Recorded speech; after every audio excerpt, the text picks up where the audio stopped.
Hola, buenos días. Hoy vamos a iniciar un nuevo tema, las aplicaciones de la genética. Lo vamos a ver en 4 clases. La primera, vamos a ver el ADN, la segunda, biotecnología, ingeniería genética y finalmente, manipulación genética.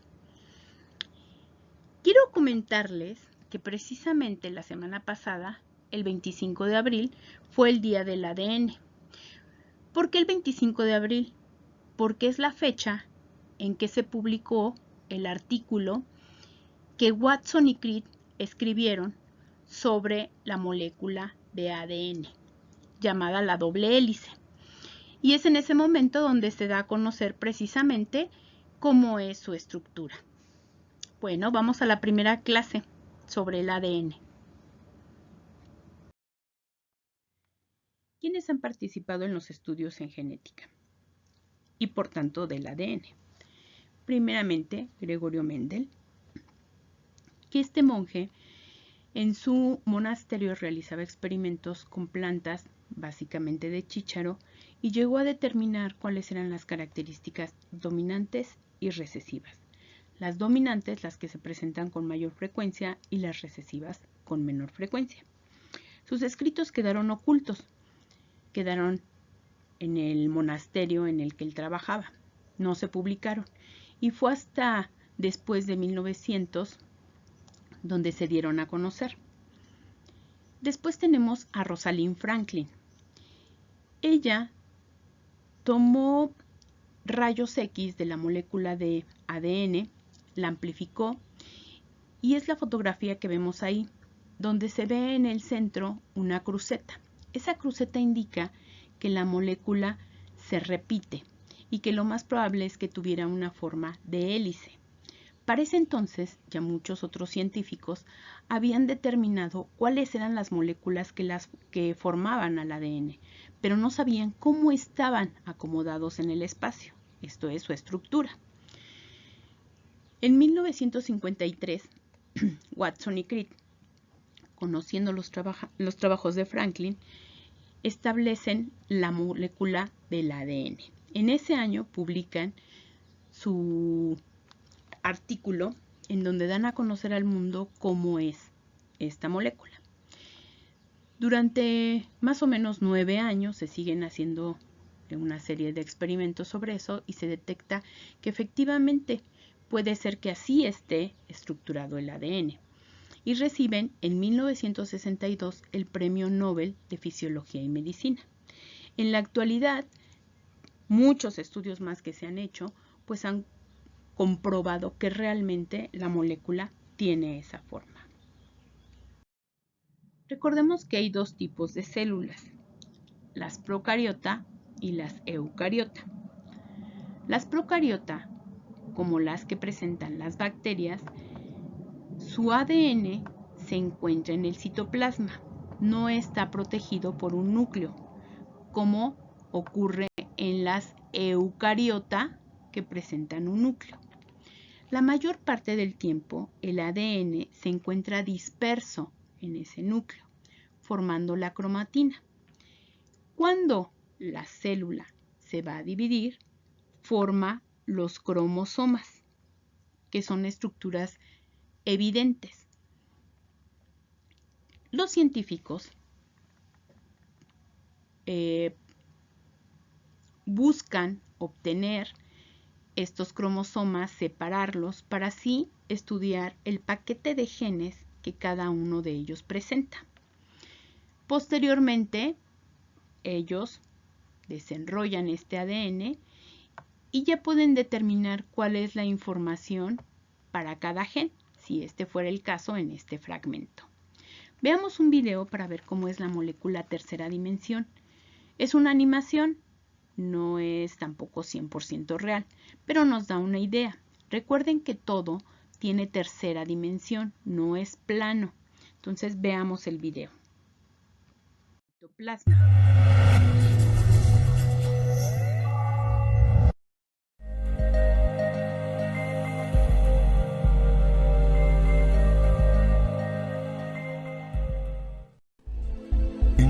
naturaleza existe una gran diversidad de seres vivos, incluso dentro de una misma especie. Esta variabilidad está determinada por una macromolécula, el ADN. Esta molécula lleva codificada toda la información necesaria para que la vida aparezca. El ADN se encuentra en el núcleo celular en las estructuras que llamamos cromosomas. Pero, ¿cómo está constituido el ADN? Si imaginamos al ADN como una escalera retorcida, los dos lados de esa escalera están formados por moléculas alternadas de fosfato y el azúcar desoxirribosa. Dos bases nitrogenadas, unidas por puentes de hidrógeno, forman los escalones. Estas bases son complementarias. La adenina siempre se une con la timina y la guanina con la citosina. Las unidades o monómeros de esta macromolécula son los nucleótidos formados por una base nitrogenada, una desoxirribosa y un grupo fosfato. El ADN se autoduplica, es decir, forma copias exactas de sí mismo. Las dos cadenas originales se separan y sirven como moldes para la síntesis de las nuevas con ayuda de diferentes enzimas. Las cadenas neoformadas llevan una copia exacta de toda la información genética que será transmitida de célula a célula y de generación en generación.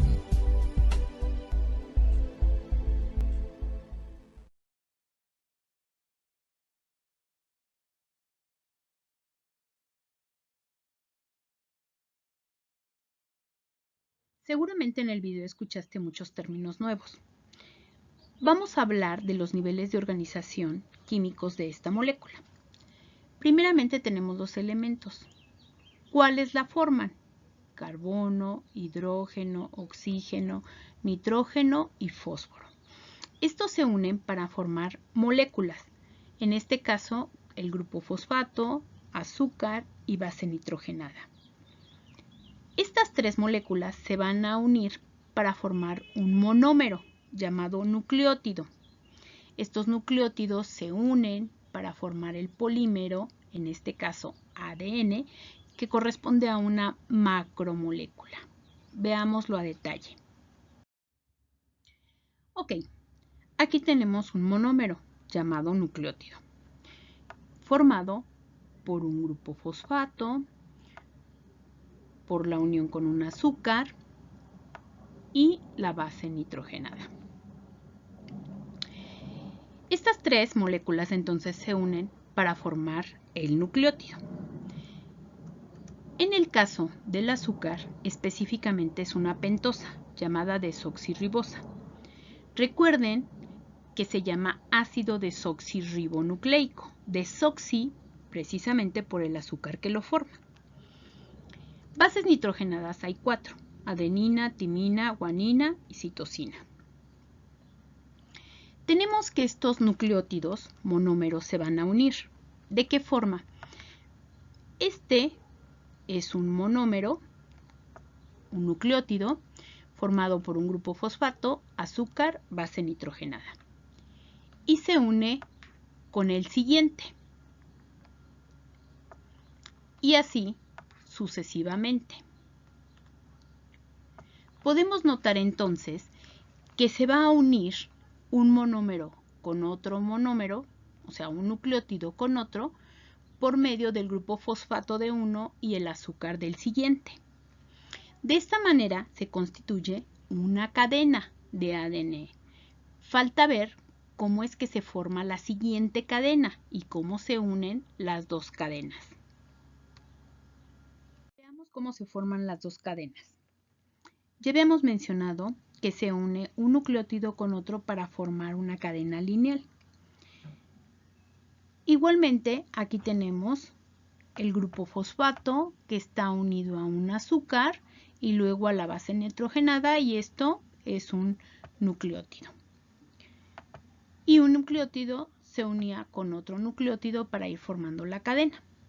Ahora, ¿cómo se va a formar esta doble cadena? Ya que tienen dos cadenas, se van a unir ahora por medio de las bases nitrogenadas. Aquí tenemos, por ejemplo, la unión entre una y otra base nitrogenada igual aquí. Y siempre son correspondientes. ¿Qué quiere decir? siempre se va a unir la adenina con la timina y la guanina con la citosina.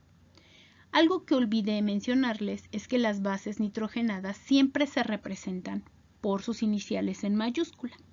Entonces, la A corresponde a la adenina, la T a la timina, la G a la guanina y la C a la citosina.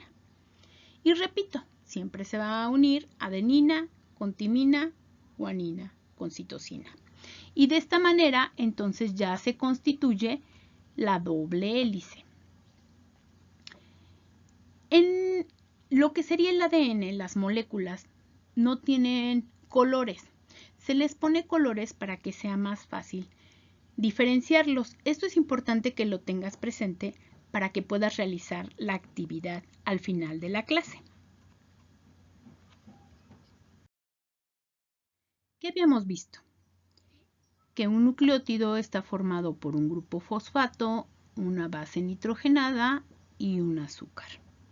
Se une con otro nucleótido por medio del grupo fosfato, tenemos la base nitrogenada y el azúcar. Y así sucesivamente se va haciendo una cadena. También mencionamos cómo es que se forman o se unen las dos cadenas. Tenemos aquí, por ejemplo, que la guanina se une con la citosina. Si se fijan, la guanina está representada con el color amarillo y la citosina con el color azul. Y se unen mediante 3 puentes de atracción, que se llaman puentes de hidrógeno. Mientras que la adenina con la timina se une por 2 puentes de atracción. Eso es importante porque es lo que establece que siempre se una citosina con guanina o al revés, guanina con citosina y timina con adenina o adenina-timina, pero siempre van a estar juntas en esos pares. Esta es entonces la forma en que se establece la doble hélice. Existen 2 ácidos nucleicos que participan en la transmisión de las características hereditarias. El ADN, del cual ya hablamos, ácido desoxirribonucleico, y el RNA, ácido ribonucleico. Ahí tenemos una comparación de ellos. Obsérvalos para poder encontrar cuáles son las diferencias entre ellos.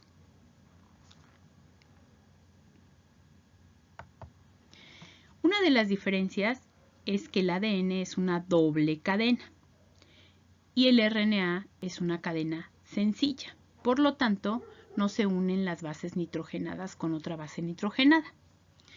El azúcar que lo forma en el ADN es la desoxirribosa y en el RNA la ribosa. Acuérdense que el azúcar les da el nombre, en este caso, ácido desoxirribonucleico y ácido ribonucleico. Y finalmente, las bases que presentan. En el ADN tenemos timina y en el RNA uracilo.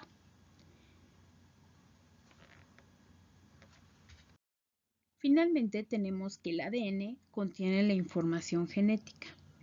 El RNA se encarga de transcribirla y convertirla en una proteína.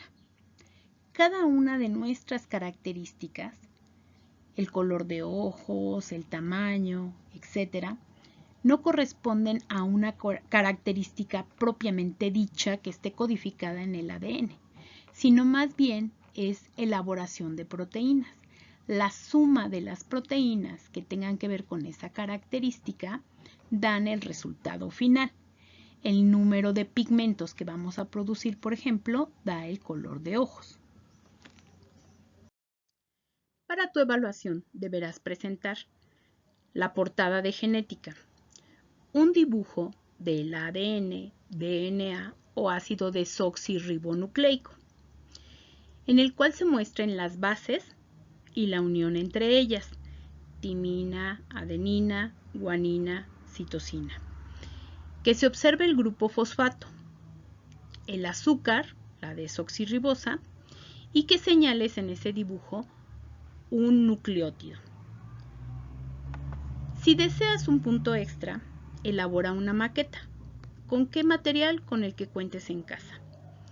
Puede ser papel, madera, gomitas como las que aparecen ahí. Si es algún material comestible, por favor, cuida que al final de que le tomes la foto para que me la envíes, lo puedas consumir. Te deseo un excelente día, que sigas contando con una muy buena salud en compañía de toda tu familia. Nos vemos en la siguiente clase.